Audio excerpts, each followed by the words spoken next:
Görürəm ekran. Hə, Hə, görürəm ekran ekranı, bəli. görsənir. Hə, Bəli, bəli, aha. görürəm.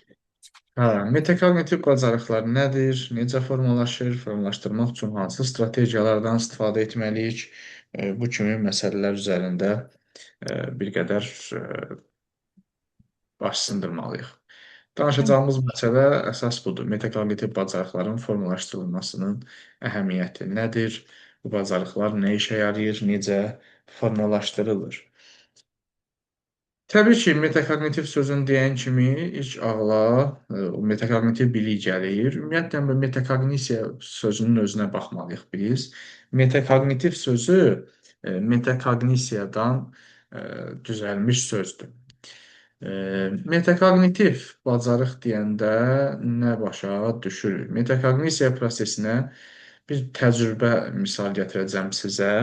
Həmin təcrübə vasitəsilə prosesi anlamağa çalışacağıq.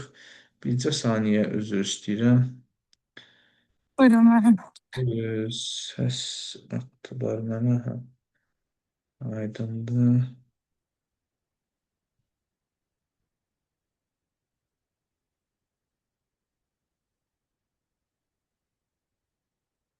Hı -hı.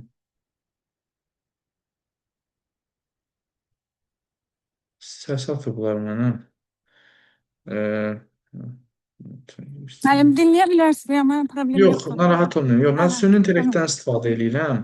Bəli. Süni intellekt səsi özü dinləyir, mənə iki cümləli bir özət çıxardır. Bəli, bəli. Hə, Nə ə, qəşəng. hə, ona görə indi süni intellekt çıxartdı, təxmini məzmunu tutdum nədir? Bizim məktəbin direktoruna lazımdır. 8 dəqiqəsə satır. 2x da qoysan, yəni başa düşür, o qədər yavaş Süni danışır ki, intellektdən istifadə edin də, səsi gərək ona yönəldin. baxam. Yönəldin süni intellektə, sizə belə şey çıxarsın. Hüsaməddin 2-3 kimi. hə, 2-3 cümləlik, 2 cümləlik. Bəzən istəsəz bir cümlə də çıxardır, amma bir cümlə həddən çox ümumiləşdirmədir deyə səhv ola bilər. Amma 2-3 cümlə eləyəndə məzmun etibarından düz çıxardır. Ona görə Daha mən genişdir səsləri, də həm. hə, Bəli, səsləri dinləmirəm bəli, adətən. Əhəmiyyətli məsələləri dinləyirəm. Belə normal əhəmiyyətsiz məsələlərdə süni intellekti atıram ki, mənə məzmun çıxarsın, nədən danışıldığı. Vacibsə cavablayıram, vacib bəli. deyil, atıram qalsın. Deməli belə, metaqognisiyanın təcrübəsi necə olub? Məktəbəqədər yaşlı uşaqlar, yəni məktəbəqədər hazırlığa gedən uşaqlar, 5 yaşa qədər olanlardan ibarət bir dənə sinif, bir də ibtidai sinif şagirdlərindən ibarət bir dənə sinif düzəldiblər.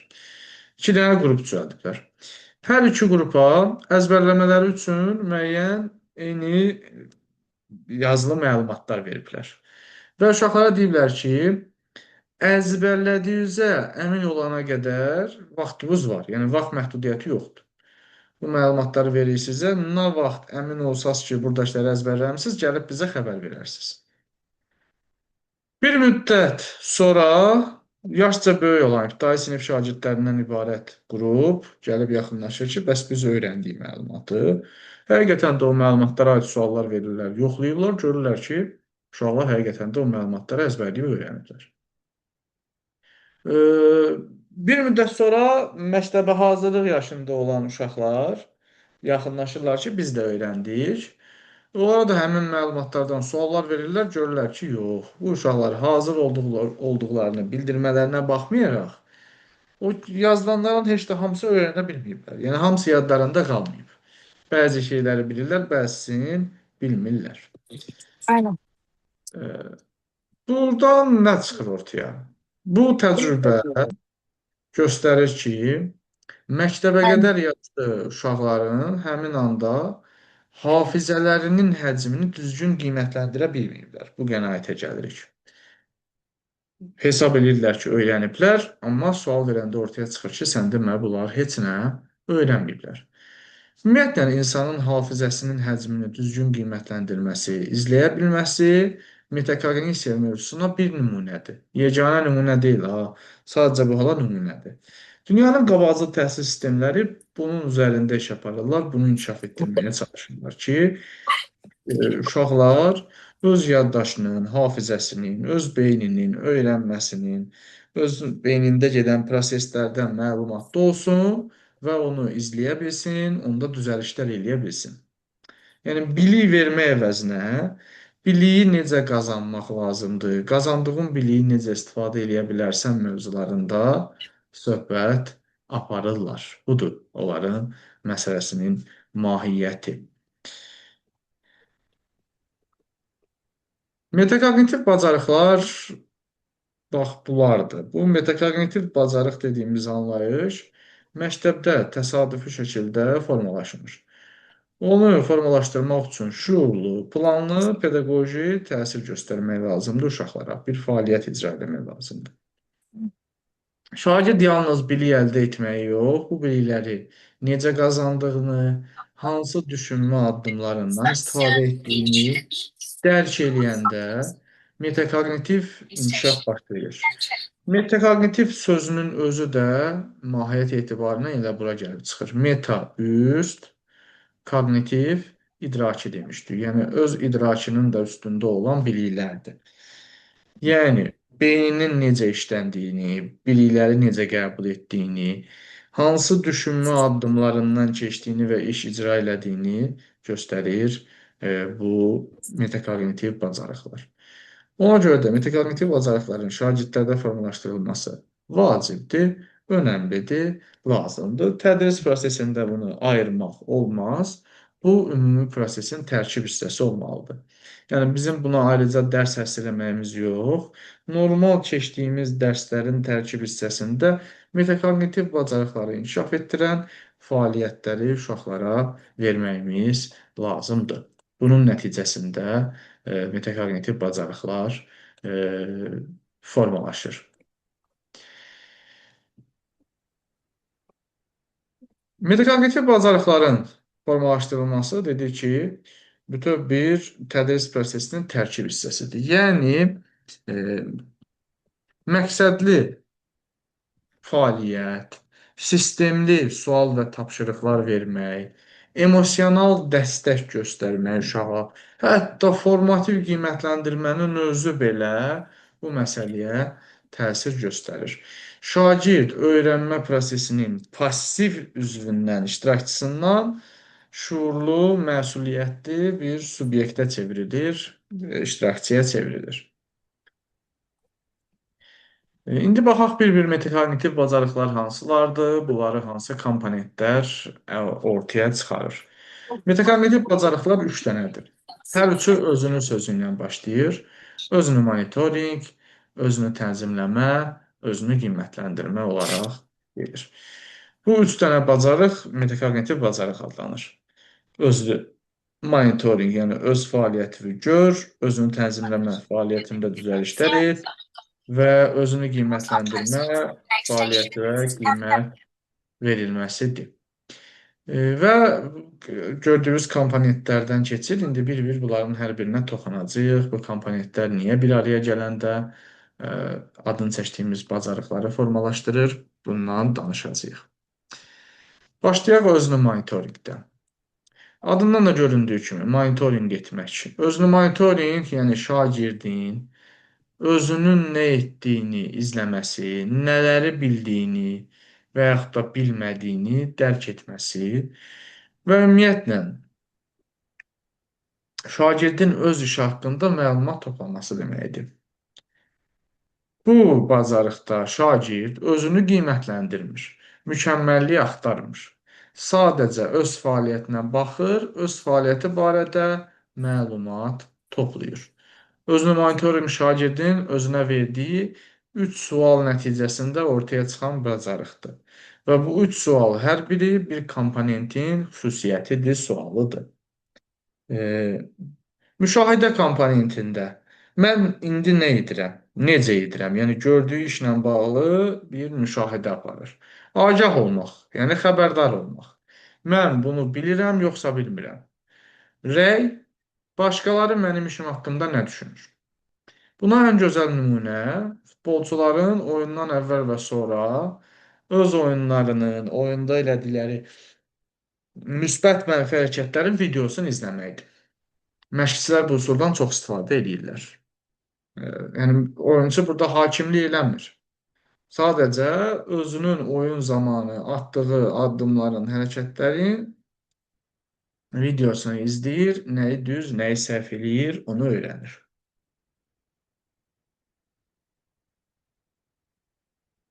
Bir-bir indi bu komponentlərə baxaq. Bu üç komponent bir arada özünün monitorinq bacarığını ortaya, ərsəyə gətirir. Müşahidə komponenti. O çox önəmli komponentdir. İstər günlük şəxsi həyatda, istərsə də peşəkar fəaliyyətdə insanın özünün nə etdiyinə, davranışlarının necə olduğuna, nələrin baş verdiyinə diqqət yetirməklə şagird özünü müşahidə edib məlumat toplaya bilir. Şagird nə etdiyini, necə etdiyini, hansı addımı necə yerinə yetirdiyini sadəcə müşahidə eləyir. Bax, bu müşahidə komponentidir. Misal üçün, situasiya nümunəsində tarix dərsində uşağa bir mətn, məqalə və yaxud da kitabdan hansısa bir hissəni oxudururuq. Şagird oxuyur və yaxud ki, tez-tez dayanır. Hiss edir ki, cümlələr onun diqqətindən yayınır, onları başa düşmür, anlamır. Bu zaman uşaq deyir ki, burada dayanmalı oldum, çünki cümləni tam anlamadım, mənasını başa düşmədim, sözü bilmədim. Bu artıq öz davranışını müşahidə etməyin nümunəsidir. Yəni, neyi anlamadığını, nəyi başa düşmədiyini görməsidir.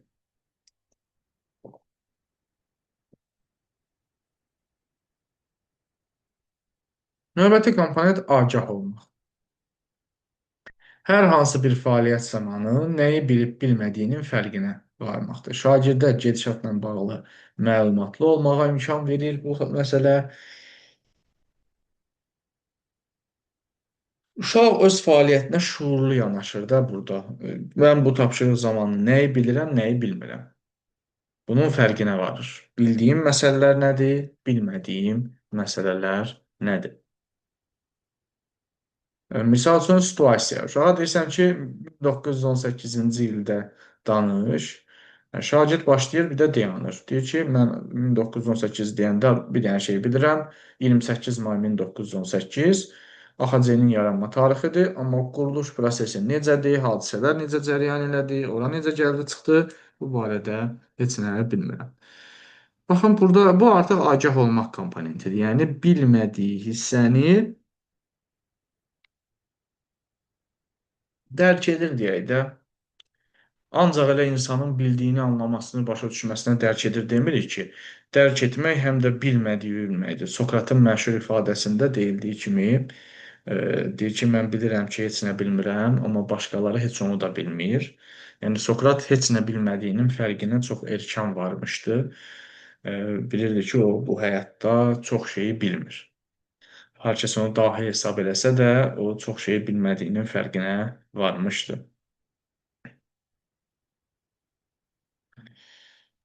Yəni, Üçüncü komponent rəydir. Rəy yenə çox önəmlidir. Şagird öz işi barədə şifahi və yaxud da yazılı formada fərq eləmir. Müəllimlərdən, öz şagird yoldaşlarından rəylər alır. Bu çox önəmlidir. Rəy insana bəlkə də öz işində görmədiyin, fikir vermədiyin məqamlarla bağlı ətraflı məlumat verə bilər. Rəy ona görə önəmli, lazımlı məsələdir. Misal üçün, şagird esse yazıb gətirib, həm müəlliminə göstərir, həm də sinif yoldaşları və ona rəy verirlər. Şagird fikirləşir ki, müəllim evə esse yazmaq tapşırıb, mən esseni yazmışamsa, demək tapşırığı həyata keçirmişəm. Lakin elə yazı yazıb gətirmək tapşırıq icra eləmək deyil. Burada uşağa rəy vermək lazımdır. Giriş hissən güclüdür. Faktlara daha çox yer verməlisən. Son hissə biraz tələsikdir. Şagird bu rəy əsasında özündə hansı boşluqların olduğunu görür. Bu artıq özünü monitorinqin rəy komponenti olur. Təbii ki, komponentləri soruşmur situasiyalarda. Əsas bəli, məqam kimi, mən situasiyada sizə aydın olsun deyə nümunələr göstərirəm. bəli, Əsas soruşulan məqam təbii ki, bacarığın özüdür. Yəni, bir növ metakognitiv, idraki bacarıqlar da meta üstü, yəni idrakin özünün də üstündə olan bacarıq ki, bir növ beynin özünə yuxarıdan kamera ilə baxırsan ki, beynim necə öyrənir, necə inkişaf eləyir, düşünən zaman, fikirləşən zaman hansı addımlardan keçir, buna dönüb baxmaqdır. Yəni, bir növ abstrakt anlayışdır da metakognitiv bacarıq. Yəni əllə tutulan, gözlə görülən bacarıq deyil. Özünün öz idrakınla bağlı məlumatda olmağındır. Bəli. Bacarığın mahiyyətinə baxsaq, özünü monitorinq nədir? Özünü izləməkdir. Özünü qiymətləndirmək deyil, sadəcə görə bilməkdir öz fəaliyyətini. Nə edirəm, nəyi bilirəm, başqaları bu haqda nə düşünür? Özünü monitorinq bundan ibarətdir. Keçirik növbəti bacarıq, özünü tənzimləmə. Mən dərsin yazısını qoşdum. Bəli, qoşmusunuz, bəli. Hə, unudaram bəzən. Əvvəlcədən qoşmusunuz. Hə, Əlbəttə. özünü tənzimləmə indi nədir? Monitorinq elədim. Xəbərdar oldum ki, mənim fəaliyyətim nədir, mən iş necə icra edirəm, başqaları bu haqqında nə düşünür. İndi tənzimləmə önəmlidir. İndi orada çatışmayan məqam ola bilər və sair digər məsələlər ola bilər. Mən ona dəyişiklik etməliyəm. Özünü tənzimləmə bacarığı 4 komponentdən ibarətdir. Bu bacarıq şagirdin öz məqsədini müəyyən etməsi, həmin məqsədə çatmaq üçün plan qurması, çətinlik zamanı emosiyalarını idarə etməsi və alınan rəy əsasında öz strategiyasını dəyişməsidir. Plan mütləqdir, önəmlidir. Gedəcəyimiz bir hədəfi müəyyənləşdiririk özümüzə və həmin hədəfə gedən yolu seçirik. Həmin yol zamanı bizim qarşımıza müəyyən çətinliklər çıxa bilər.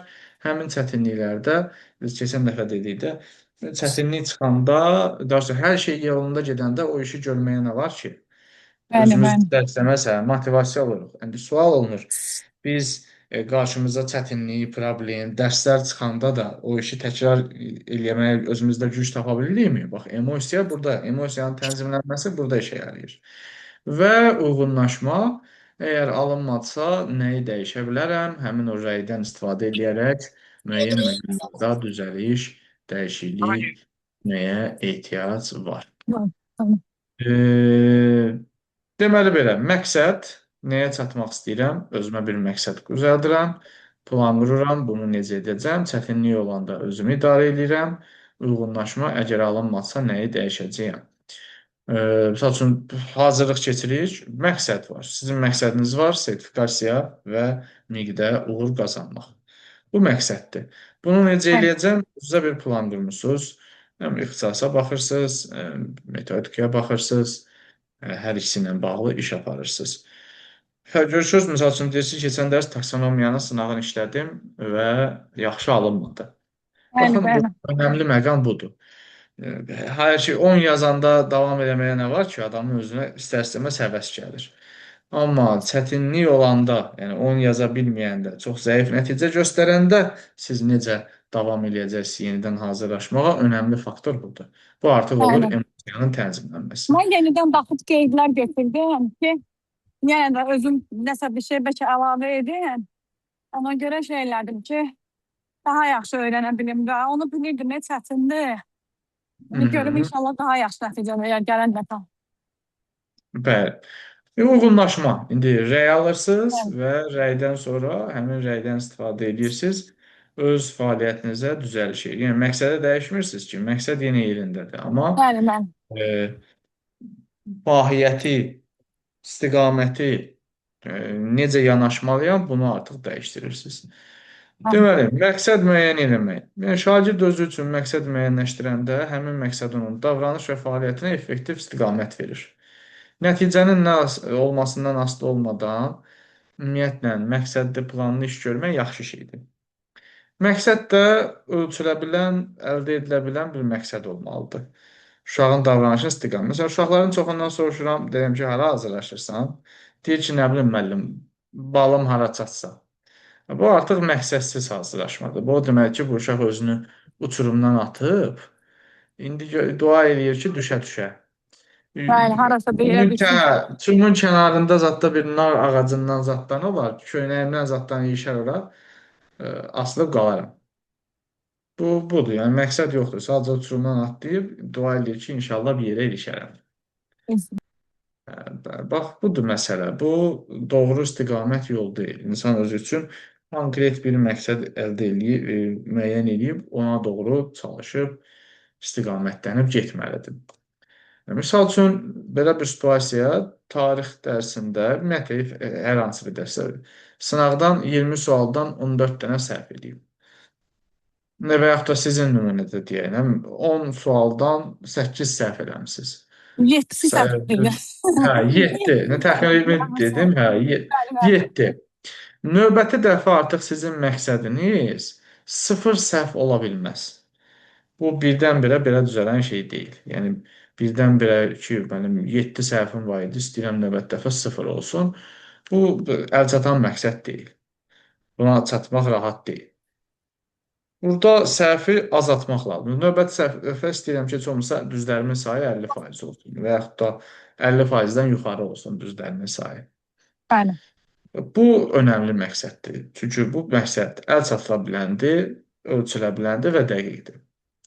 Və beləcə məqsəd olanda artıq, bu da uşaq misal üçün 14 dənə səhv eləyib, deyir, növbəti dəfə istəyirəm səhvin sayını 8-ə indirim. Yəni bu realdır. Desək ki, 0-a indirim. Birinci dəfə 14 səhv eləyən adam, ikinci dəfə 0 səhv eləməsi real deyil. Ona görə Bəli. burada artıq şagird öz fəaliyyətini həmin məqsədə uyğun istiqamətləndirir. Müəllim də baxır ki, onun məqsədi dəqiqdir, ölçülə biləndir və əldə oluna biləndir. Bu artıq özünü tənzimləmənin birinci addımıdır. Yəni, məqsəd qoymaq. İkinci gəlir planlaşdırmaq. Bu məqsədə nail olmaq üçün, yəni sıfıra düşmək birdən-birə başa gəlmir. Bu məqsədə çatmaq üçün bir plan qurmaq lazımdır. Yəni, Bəli. şagird həmin qarşıya qoyduğu məqsəddən çatmaq üçün konkret addımlar, strategiyalar müəyyən eləyir və etməlidir. Planlı fəaliyyət nəticənin necə olmasından asılı olmayaraq həmişə faydalıdır. Nəticə necə olursa olsun, planlı fəaliyyətlər. İngilislərin məşhur ifadəsi var. Deyir ki, gedəcəyi liman bəlli olmayan gəmiyə heç külək də kömək eləyə bilməz. Çox gözəl ifadədir. Ona görə də bir şey üçün çalışmağa başlayanda mütləq qarşımıza məqsəd qoymalıyıq. Ona doğru çalışıb addımlamalıyıq. Misal üçün, indi burada artıq şagird plan qurur.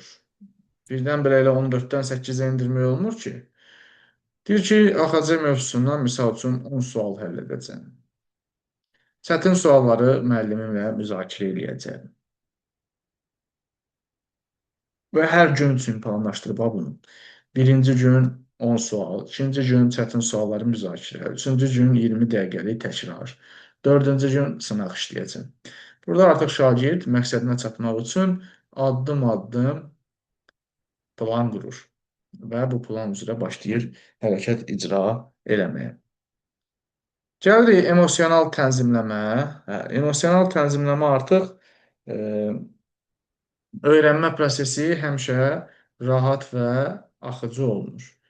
Bayaq qeyd etdiyimiz kimi çətin tapşırıqlar, çətin mövzular çıxır qarşımıza. Onlara aid nəsə yazanda, pozanda, nümunə həll eləyəndə görürük ki, vəziyyət əvvəlki kimi deyil. Çoxlu səhvlərimiz çıxır. Bu da bizi işdən soyuda bilər, həvəsdən sala bilər. Önəmli olan həmin an öz emosiyalarımızı qorumaq, məyus olsaq da səhvlərimizə görə davam etməyi bacarmaq lazımdır. Situasiya nümunəsi, misal üçün, şagird esse yazır, amma 3 dəfə silib, yenidən başlayır. Əsəbləşir, bezir. Yəni. Deyir ki, alınmayacaq da, bu mənlikdir. Bəli. Daha yaxşı bilmirəm, beynim söndü. Özümüzdə də olur da belə. Düzdür. Dəftər cırbatır. Dərs materialı, mən bəzən dərs materialları hazırlayanda eyni vəziyyətə çatıram, əsəbləşirəm, son nöqtəyə çatıram ki, adətən dərs materiallarımı axşamki dərslərdən sonra hazırlayıram. Yəni gecə saat 11-də, 12-də, 1-də, çünki qalan vaxtlarda vaxtım olmur deyə. O aralıqda hazırlayıram. Orada da həmin an o ruh halımız günün yorğunluğu ilə bərabər get-gəlli olur. Nəyisə düzəldirsən, yazırsan. Məndə adətən belə olmur da. Proqrama yazacağım mövzuların materialları, qeydlərim hamısı var, hazır. Sadəcə onları sistemləşdirməyə, quraşdırmaq lazımdır. Yazıram, düzəldirəm, məsələn, cümləni yazıram, e, P9 açıq qalır. Mən yazıram müəllim, o düzəldir, yazır müəllif. Mən yazıram müəllim, o yazır, düzəldir müəllif. Bir dəfə, iki dəfə, üçüncüdə artıq bezirəm. E, Əsəbləşirəm, əsəb gəldikcə artıq adam o işi görmək istəmir. Deyirəm, ki, qaldı, bu material qaldı. Kompüteri bağlayıram. Dururam ayağa, biraz təmiz havaya çıxıram, bir 10 dəqiqə sonra beynimə birdən düşür. Sabah səhər məktəbdəyəm. Günorta dərsdəyəm, axşam dərsdəyəm. Bu materialdan da istifadə etməliyəm. Mən bu materialı nə vaxt düzəldəcəm? Bəli, İstərsən, beynimi necə deyirlər, oyadıram da ki, özümə ələ alıcı emosiyaları ki, səhər məktəbdəyəm, günorta dərsdəyəm, axşam dərsdəyəm. Mən bunu haçan düzəldəcəm? Bunu istifadə etməliyəm. Dərhal bəli, sakitləşirəm beynimi, özümə ələ alıram, qayıdıram təzədən kompüteri açıb otururam qabağında. E, Necə gəldi yazıb düzəldirəm. Sonra onu verirəm süni intellektə ki, hərf səhvlərini düzəlt. Nə bəli. bilim, ara məsafələrini düzəlt. Redaksiyasını eləsin. Amma həmin an ilk o başıma gələndə o heç vaxt yadıma düşmür. Yorğunluq, o əsəb stres artıq imkan vermir ki, mən o işi davam etdirim. Amma bir qədər sakitləşəndən sonra rasional təfəkkür qayıdır yerinə ki, bunun üçün axı sənin sabah vaxtın yoxdur. Bunu sən hazırlamalısan. Başqa sənin yerdə də kimsə hazırlamayacaq. Ona görə qayıdıb bundan məşğul olmaq lazımdır. Evet, ona görə bu müəllim artıq burada uşağa bir kiçik bir texnika öyrədir. 2 dəqiqə dərin nəfəs, tapşırığı 3 hissəyə böl, indi sadəcə giriş yazacağam deyərək işi sadələşdir. Şagird emosiyalarını tənzimlədikcə tapşırığa daha rahat davam edir. Üçüncü gəlir uyğunlaşma.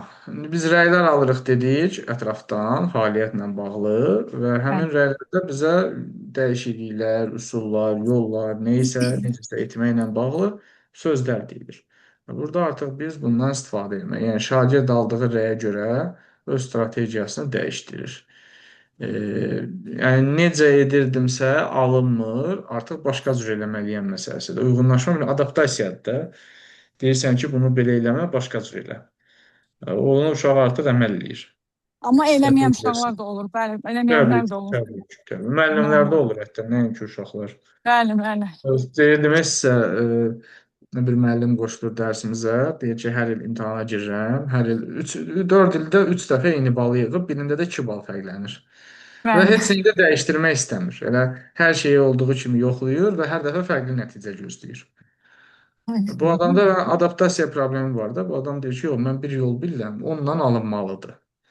O bildiyi yolda 2000-lərin əvvəllərində o universitetə qəbul olanda istifadə elədiyi yoldur. Orada alınıb deyə elə Elədiyin bilir bilir ki, alınacaq. indi də alınacaq və hər ildə eyni şey eləyir, hər ildə alınmır, yenə hər dəfə təkrar-təkrar cəhd eləyir. Bəli. Misal üçün şagird mövzu üzrə təqdimat hazırlayıb, müəllimdən rəy alır ki, təqdimatında çox mətn var, danışmaq çətindir. Şagird artıq dərhal burada nə etməlidir? Yəni mən təqdimat eləyəcəm deyil ki, burada dəyişiklik eləməlidir. Dərhal strategiyanı dəyişir. Bütün mətni çıxarır, yalnız 3 əsas nöqtəni, qeydləri götürür, qalanını şifahi izah edir. Yəni rəy əsasında uşaq öz təqdimatının strukturunu, məzmununu dəyişdirir. Deməli, bacarığın mahiyyəti, özünü tənzimləmənin mahiyyəti budur ki, şagirdin özünü idarə etmə prosesidir bu. Məqsəd qoyur, o məqsədə gedən plan qurur, qarşısına çıxan çətinliklərdə emosiyalarını idarə eləyir, təslim olmur və lazım gəldikdə özünün metodunu dəyişdirir. Bu da məsələnin mahiyyəti.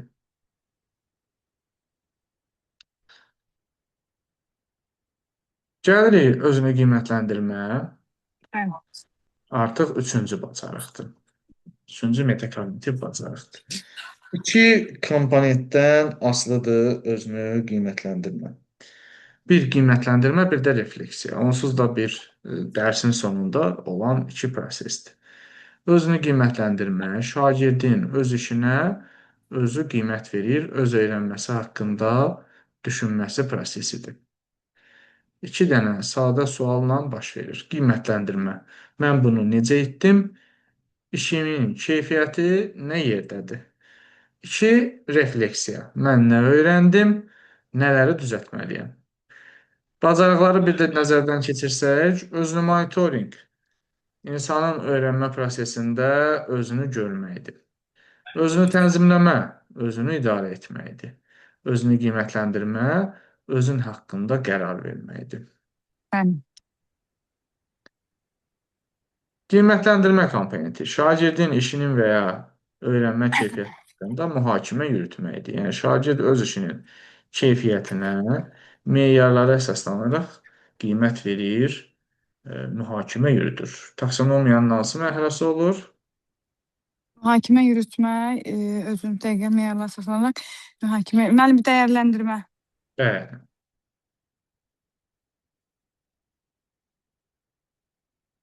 bəli, dəyərləndirmə. Misal üçün, şagird esse yazıb gətirib, tarixi esse, müəllim özü yoxlamır. Meyar cədvəlini verir, deyir ki, bu cədvəl əsasında öz esse yoxla. Cədvəllər yazılıb. Tarixi faktlar 4 bal, mətləbin izahı, yəni əsas məsələnin 4 bal, dəlillər, faktlar, sübutlar 4 bal, dil bacarıqları 4 bal. Şagird öz üçün başlayır qiymətləndirməyə. Tarixi faktları tam vermişəm, 4-dən 4 verir özünə. Bəli. Dəlilləri zəif izah eləmişəm, azdır, 4-dən 2 verir. Deməli, arqument hissəsini daha yaxşı işləməliyəm. Bax, bu artıq öz işinin keyfiyyəti barədə mühakimə yürüdüb, qiymətləndirmə komponenti olur. Uşaq artıq yeni bir metakognitiv bacarığı inkişaf etdirir. Gəlirik refleksiya. Refleksiya bizim dərs prosesində təəssüf ki, müəllimlər bunu yanlış anlayırlar, mövzu keçirlər. Mövzunu keçəndən sonra həmin mövzunun içindəki məsələlərə qayıdırlar refleksiyada. Yəni, Bəli. uşaqlar, biz bu gün nə öyrəndik? Biz bu gün filan rəssamın həyatını öyrəndik, filan əsərlərini öyrəndik. Bu refleksiya deyil. Bu ümumiləşdirməli. Refleksiya dönüb geriyə, keçdiyin dərsə yox. Bütün məsələnin mahiyyətinə baxmaq, öyrənmə prosesinə, 45 dəqiqəlik periodun hamısına baxmaq deməkdir. Yəni, sırf keçdiyimiz paraqrafa yox. Aynen. Şagird nə Bəli. öyrəndiyi, necə öyrəndiyi, həmçinin nələri təkmilləşdirməli olduğu haqda tənqidi düşüncə ilə düşünməlidir. Öz fəaliyyətinin müxtəlif xüsusiyyətləri haqqında refleksiya eləyəndə, yəni rasional şəkildə, aydın, məntiqli, ağıllı şəkildə düşünəndə, təhlil eləyəndə özünün üstünlüklərini və çatışmazlıqlarını Müəllim, müəyyənləşdirmiş olur. müəllim 2 Bəli. dəqiqə mənə icazə verə bilərsiniz? 2 dəqiqə Buyurun. qoşuluram. Buyurun, Üzr istəyirəm 1 dəqiqə. buyurun, problem yoxdur, buyurun.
Bəli, müəllim, üzr istəyirəm.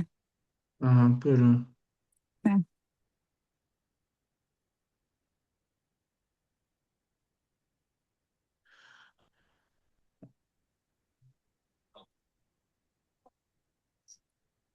Deməli belə. Bəli. Refleksiya bax budur. Yəni dönüb geriyə öyrənmə prosesinin özünə baxmaq. Nə öyrəndiyimizə, mövzuya, kitaba, paraqrafa yox. Prosesin özünə, kökünə baxmaq ki, biz necə öyrəndik, necə Bəli. mənimsədik, necə e, nələr çatışmadı bizdə, nəyi inkişaf etdirməli olduğumuz barədə düşünməyimizdir refleksiya. Misal üçün, dərsin mövzusu üzrə layihə təqdim elədikdən sonra müəllim şagirdə sual verir. Bu layihədə nəyi yaxşı bacardın? Nəyi çətinliklə etdin? Bu işdə özünü daha necə inkişaf etdirə bilərsən? Şagird deyir ki, məsələn, slayd yaxud da təqdimat hazırlamağı yaxşı bacardım, amma danışanda çox həyəcanlandım. Sonrakı dəfə slaydı yox, danışmağı məşq eləməliyəm. Bu artıq öyrənmə prosesinin təhlilidir, yəni refleksiyadır.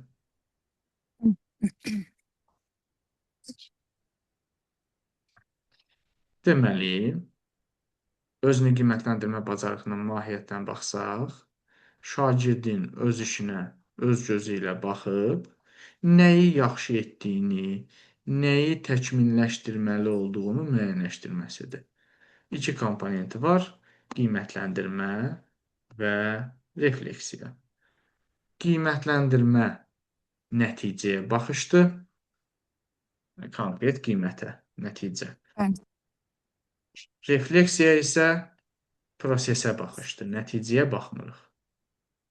Bu çox önəmli məsələdir. Refleksiya həmin hadisə haqqında nə aidsə onun hamısından söhbət gedir də. Bəli, düşünməkdir də, mən bunu necə öyrəndim, nəyi yaxşı elədim, nəyi pis elədim. Və nə öyrəndim deyil. Bunu qiymətləndirmə hissəsində baxırıq. Bəli.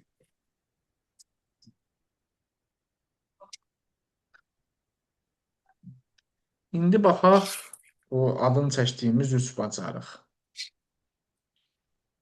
Özünü qiymətləndirmə, özünü monitorinq, özünü tənzimləmə, özünü qiymətləndirmə.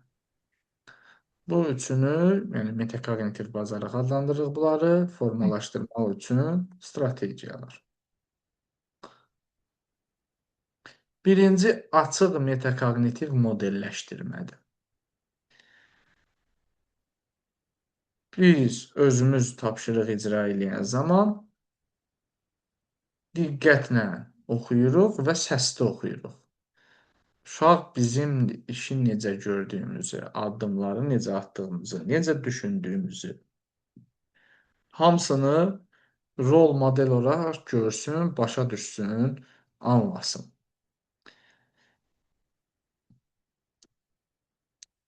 Tapşırığın mətnini diqqətlə oxuyuram, məndən nə istənildiyini dəqiq bilin. Burada iki variant var. Əvvəlcə asan görünəni yoxlayacağam.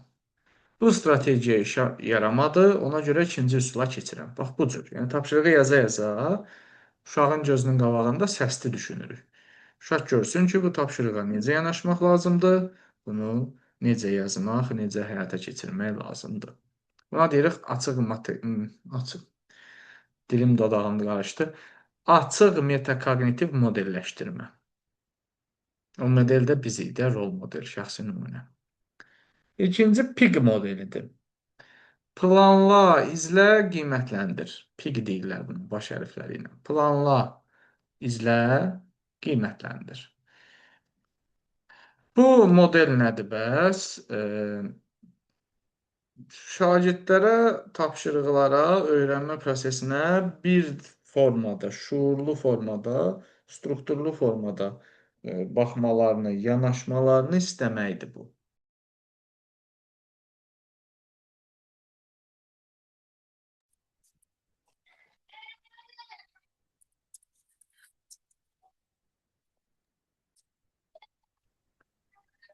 Səsi bağlamışam deyəsən, hə. Bəli, bəli. Hə, şagirdlərə öyrədirik ki, tapşırığı Eşitmirdim. etmədən Bəli. öncə onu planla, sonra gedişatda necə gedirsən, onun fəaliyyəti izlə və nəticədə də son proses Qiymətləndir. olaraq dəyərləndir, qiymətləndir. Bəli. Bəli. Planda, yəni bu tapşırığı eləməkdə mənim məqsədim nədir? Bu tapşırığı etmək üçün hansı strategiyanı seçəcəm? İzlə, yəni düz gedirəmmi? İcra yaza-yaza özün fikir ver də, bax, gör düz eləyirsənmi? Haradasa çaşdınmı, səhv elədinmi? Və qiymətləndir. Nə işə yaradı? Növbəti dəfə nəyi dəyişərəm? Tapşırığın sonunda, yəni bununla bağlı nəyi dəyişərəm? Gələn dəfə nəyi başqa cür edəcəm?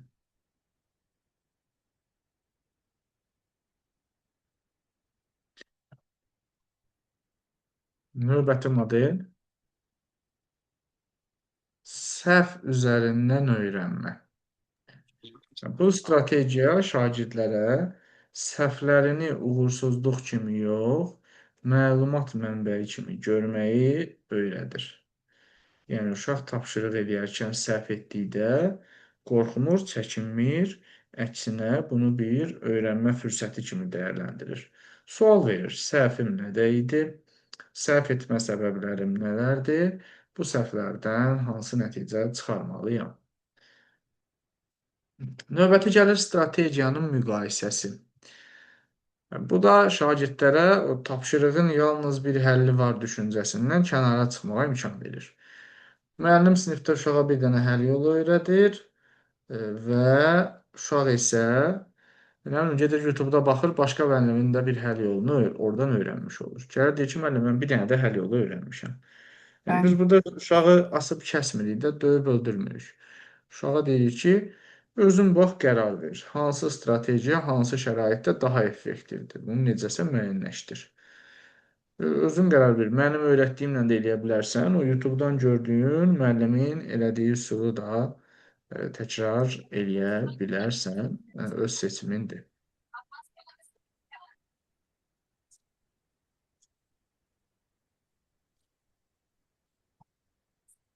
Özünü qiymətləndirmə və qarşılıqlı qiymətləndirmə. Bunu qiymətləndirmə mövzusuna keçəcəyik. bəli, Bilirik ki, biz sinifdə şagirdləri qiymətləndirəcək yeganə şəxs biz deyilik. Şagirdlər özlərini və yoldaşlarını qiymətləndirə bilərlər. Bunun üçün müəllim qiymətləndirmə meyarlarını şagirdlərə dərsin əvvəlində aydın şəkildə verməklə, bildirməklə, onların özlərinin də rubrik vasitəsilə özlərini qiymətləndirməsini istəyə bilər. Rubrik bilirsiniz nədir? Bu metodik vəsaitlərdə filan dərsin axırında cədvəl olur. bəli, 4 bəli. səviyyə qiymətləndirmə, hər səviyyə üzrə uşağa yazılmalı Birinci olan. səviyyə, dördüncü, Bəli. ən yüksək dördüncü səviyyədir. Bəli, Və bir də o sözlər, ki, cümlələr. Yəni düzdür. Sözləri çətinliyə, yazan yoxdur şərait. müəllim. Mən 5 O yazıram, yanında qol yanlışdır. Sözlər onsuz da çəkir. yanlışdır. Düzgün Bəli. tərtib olunur. Bax bu Ya kimi tapşırığa əməl edir falan, bu tipdə şeylər yazıram. Qol çəkirəm, sadəcə e, səviyyə qeyd etmirəm. Əslində deyir, səviyyə qeydində sözlər yazılmamalıdır. Hərə bir söz deyir. Çoxsu ənənəvi qiymətlə yazır. 5, 4, 3 və s. belə yanlış, yazırlar. yanlışdır. Bəli, Səviyyə qeyd eləmək də yanlışdır. Söz, rəy yazılmalıdır. bəli, bəli. Bu rubriki uşaqlara verib özlərinin öz işlərinə qiymət verməsini və yaxud da uşaqların dəftərlərini dəyişdirib bir-birlərini də qarşılıqlı şəkildə qiymətləndirməsini istəmək olar. Bu da şagirdlərdə metakognitiv bacarıqları inkişaf etdirilmiş olur. Və refleksiyanın aparılması, refleksiya biz dedik ki, şagirdlərə öz fəaliyyətlərinə nəzər salmağa, öyrənmələri haqqında ətraflı məlumat əldə etməyə, ümumilikdə özləri barədə aydın və dəqiq təsəvvürlərin formalaşmasına kömək eləyir. Müxtəlif refleksiya üsulları var. Mən hər dərsin axırında birini istifadə edirəm. Şəxsi jurnallar var, cümlə kökləri var, 3-2-1 üsulu var, çıxış biletləri və s. Bunlar hamısı üsullara aiddir. Refleksiya ilə bağlı olan üsullara. Hər birindən istifadə eləmək olar. Ayrıca dərs kimi də refleksiyanı keçəcəyik. Ona görə çox üzərində dayanmıram. İndi bu təlimimizin refleksiyasında isə belə bir sual üzərində düşünməyinizi istəyirəm. 3 bacarıq öyrəndik. Özünü monitorinq, özünü tənzimləmə, özünü qiymətləndirmə. İndi siz özünüz düşünün. Bu bacarıqlardan hansı varın sizdə formalaşdırılmasına ehtiyac var. İndi gəlirik situasiyalara. Bunları baxaq, dəyərləndirək, görək nə var, nə yox.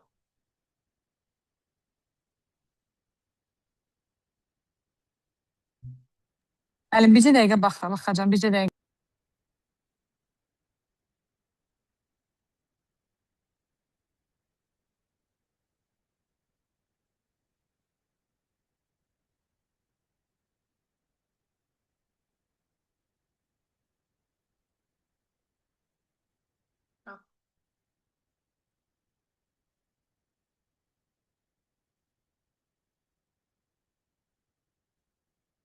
Müəllim, bircə dəqiqə baxıram. Aha, sual-cavab prosesində şagird fikrini aydın şəkildə ifadə etməkdə çətinlik çəkir. Bu hal xeyli müddətdir ki, davam edir. Müəllim şagirddən bunun səbəbini soruşanda şagird probleminin nədən qaynaqlandığını bilmədiyini deyir.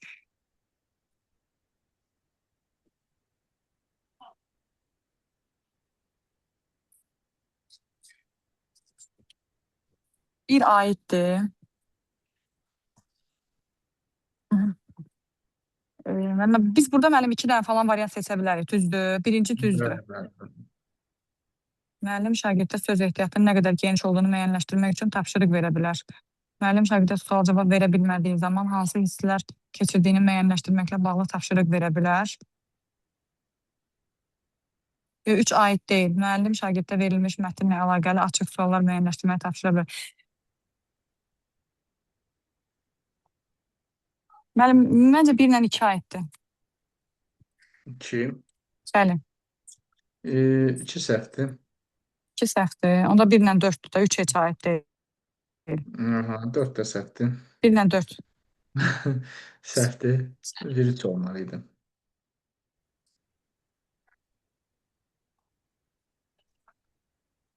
Sizcə niyə? 1 ilə 3. Ha. Hələ.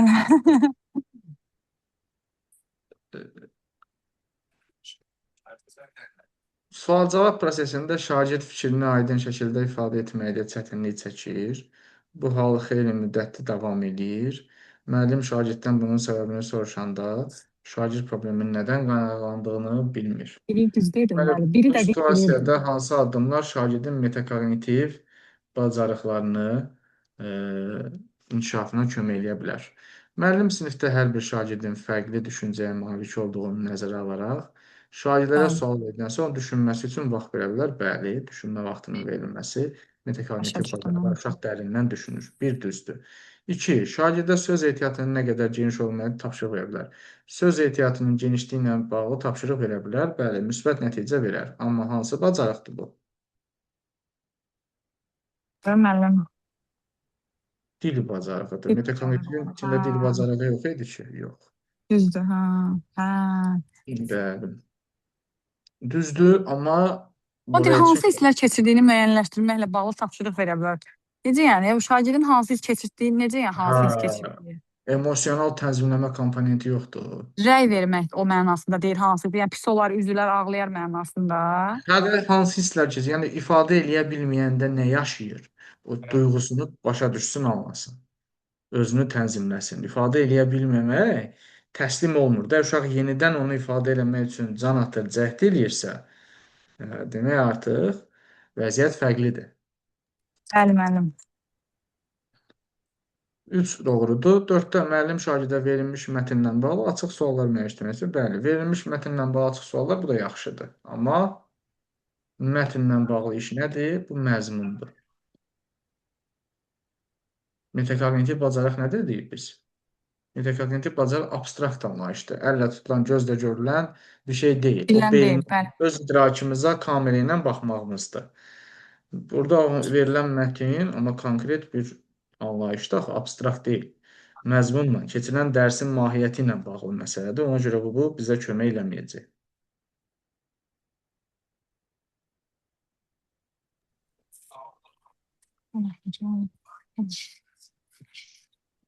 Ona görə düzgün. Aydın oldu, niyə digər 2 variant düzgün deyildi. 1 və 3 lazım idi. Çünki prosesə dönüb baxmaq lazımdır bizə. Növbəti situasiya.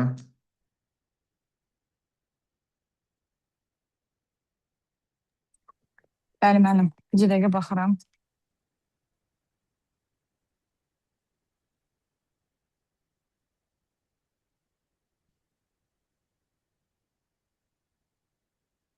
Yəni bircə dəqiqə. Narahat olmayın. Müəllim şagirdlərə şəxsi jurnal tutmağı tapşırır. Burada günlük fəaliyyətlərinin planlanması ilə bağlı, həmçinin hər gün çətinlik çəkdikləri məqamları qeyd etməyi bildirir. Şagirdlər həftə sonu sinif saatlarında qeydlərini müzakirə etməli, bir-birlərinə rəy verməlidirlər. Yanlış fikri müəyyənləşdirin. Burada günlük fəaliyyətlərinin planlanması ilə bağlı hər gün çətinlik çəkdikləri məqamları qeyd etməyi bildirir. Şagirdlər həftə sonu. Aha. Müəllim nə etmək istəyir burada? Yəni, yanlış fikri müəyyənləşdirməliyik biz burada.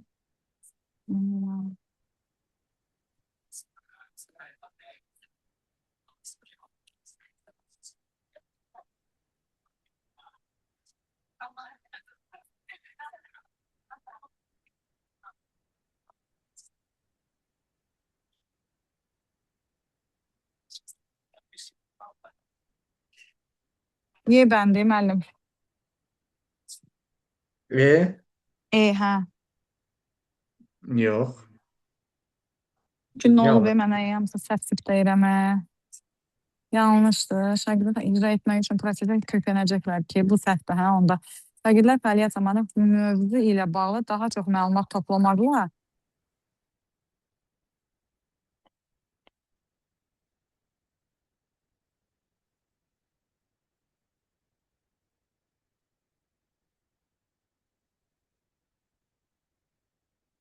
informasiya savadlı səriştəsində inkişaf. Yəni, məsələn, D düzdür da məncə. D düzdür. Onda bəlkə B-dir.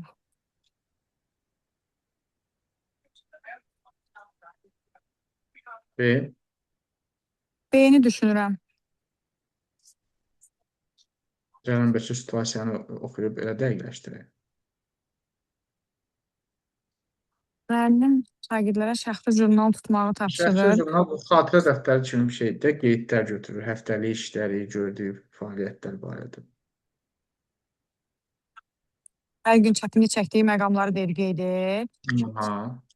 Birinci deyir günlük fəaliyyətinin planlaması. Burada Sonra vaxtın düzgün idarə edilməsi var da müəllim.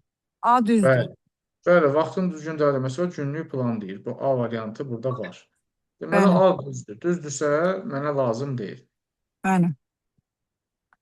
B-də təkmilləşdirməli olduqları məqamı deyir. Burada nə deyir? Hər gün çətinlik çəkdikləri məqam. Və çətinlik çəkdiyimiz məqam təkmilləşdirməli olduğumuz məqamdır da, düzdürmü? Bəli. Deməli B də Bu da burada var. düzdür. Düzdür Bəli. B-də. Şagirdin yoldaşına rəy alması, onu Real. Cümlənin sonunda deyir ki, müzakirə olunmalı, bir-birlərinə rəy verməlidirlər. bu C da variantı düzdür. getdi? Bəli, bu da getdi. Rəy var da. Bəli, bəli. Qaldı D-yi. E-də deyir ki, şagirdlər tapşırığı icra etmək üçün prosesə köklənəcəklər ki, bu da onlarda effektiv öyrənmənin baş verməsinə şərait yaradacaq. Bəli. Bu tapşırığı icra eləmək Müəllim üçün D eləməli. bəndidir. Orada axı bir demir axı deyir, məlumat toplasın başqa yerdə. Bəli. Sadəcə Ümumiyyətlə, çox düzdür. məlumat toplamaq Bəli, bəli, bəli. savadlılıq səriştəsi deyil. Bu da Bəli, müəllim. C variantı Deməli yanlış. D variantı səhvdir. Yəni biz onu götürməliyik. İndi başa Bəli, düşdüm hələ. bəli. Bəli, indi başa düşdüm hələ. Bildim elə, situasiyanı oxumadınız deyə sürətlə getdiniz. Başa düşmədim tam. Hə. Problem də odur da. Səhv oxuyuram, çoxsunu yadımda qalmır. Tələsirsiniz, ona görədir. Müəllim. Suala baxan kimi cavab görmək istəyirsiniz, tez vazar istəyirsiniz ki, sualın cavabı çıxsın, başınızdan olsun. Əstəğfurullah, evet. Ona görə səbirli olun, birinci situasiyanı oxuyun, ikinci sualın özünü oxuyun. Situasiyanın mətnini oxuyub başa düşdünüz, bu situasiyadır. Bəli. Yaza da bilmədim. Bu ikinci sualın özünü oxuyun. Doğru, yanlış istəyir məndən. Yəni beyninizdə heç bir filtr qurmursunuz. İstəyirsiniz ki, beyniniz sizin üçün balıq tutsun. Belə deyil də. Kompüterdə belə biz cədvəldə zətdə nəyisə axtarmaq istəyəndə ora nəsə yazırıq. Kompüter buna uyğun axtarır və bizə tapıb verir. Beynimiz də eyni prinsiplə işləyir. Biz istəyirik ki, beynimiz dənizdən bizə balıq versin. Amma beynimizin içərisində nə toy qoymuşuq, nə hansı balığı, hansı növ balıq istəyirik, onu yazmışıq. Heç nə istəmirik, elə istəyirik ki, beynimiz tutsun. Belə olmur. Ona görə beynə mümkün qədər çox filtr vermək lazım. Situasiyanı oxuduq, başa düşürük ki, bizə nə lazımdır. Sonra sualı oxuyuruq, deyirik ki, hə, düzgün olanları çıxarmalıyıq. Situasiya haqqında düzgün fikirləri tapıb çıxardırıq, yerdə onsuz da bizə səhv fikir qalır. Belə, metakognitiv bacarıqla bağlı mənim bölüşəcəyim məqam bunlar idi.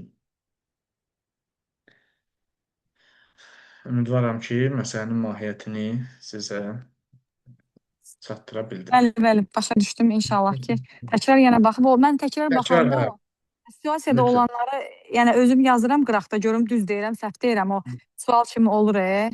Cavabına Bəli, baxmadan, elə bir əvvəlcədən saxlayıram orada, bir özüm qıraqda yazıram, görüm keçən dəfəki səhv eləyirəm yoxsa yox. Bəli, bəli. Mütləq öyrənmə bu proseslərdən keçir də, mütləq şəkildə bəli, bəli. düz, saf çürü olunmalıdır. Ondan sonra davam etməliyik. Düzdür mənim.